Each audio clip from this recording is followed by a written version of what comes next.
Hello, everybody. Shivam here, and welcome to yet another episode of 3 Key Takeaways. This is a series where I take you through 3 big ideas that I took away from a recent book that I read. I recently got a copy of Cal Newport's Deep Work on the recommendation of many of my friends, and even after hearing a lot of talk on social media and popular culture about the book. Deep Work by Cal Newport advocates for spending a large amount of time focused on specific tasks as opposed to doing shallow work. The author also shares some tips along the way on how you can go about setting up deep work structures within your own work. So key idea number 1 is the distinction between shallow work and deep work. I think one of the key contributions of this book is just the distinction itself, which allows you to think, at least it allows me to think about what is the difference in the work that I'm doing. Am I actually doing shallow work or am I committed to a deep amount of work?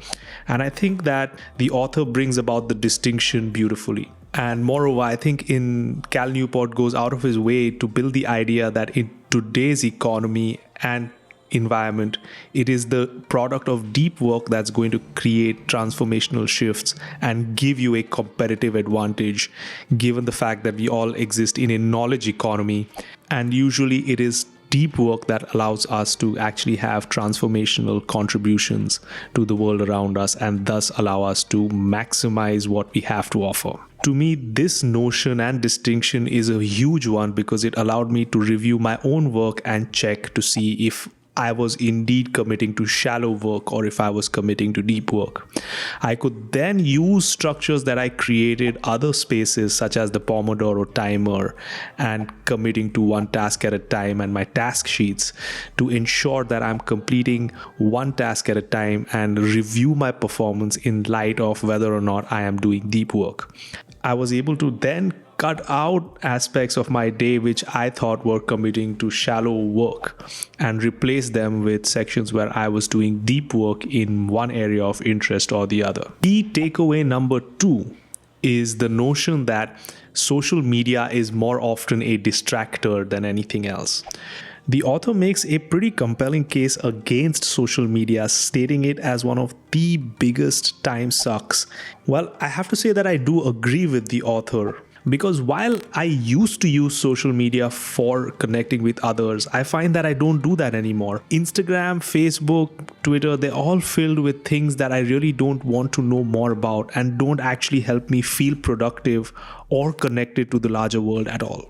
So reading Cal Newport's argument against social media actually helped me feel emboldened in my stand that maybe reducing the amount of time I spend connecting with others via Instagram or Facebook actually makes a lot of sense. And finally, takeaway number 3 is the author's argument that you need to spend more time doing one particular task than switching between tasks. Cal Newport argues against that, and he does not cite any research in particular, but mostly cites examples of great people in history who would take time off to work on specifically one problem at a time. This intrigued me because recently I have been using Pomodoro timers to work on one task at a time, and I would only give myself a larger break when I have finished the task at hand or if I want to take a break after a sufficient amount of time. Now, both my approach and Cal Newport's suggestions seems to go against the grain of popular research, which seems to suggest that it's best for someone to switch between tasks, especially if those tasks are cognitively demanding, because your brain can get more stamina working on opposing or different tangential tasks as opposed to one task for a long period of time. I was just glad to hear Cal Newport's opinion on it because it's more in line with my experience.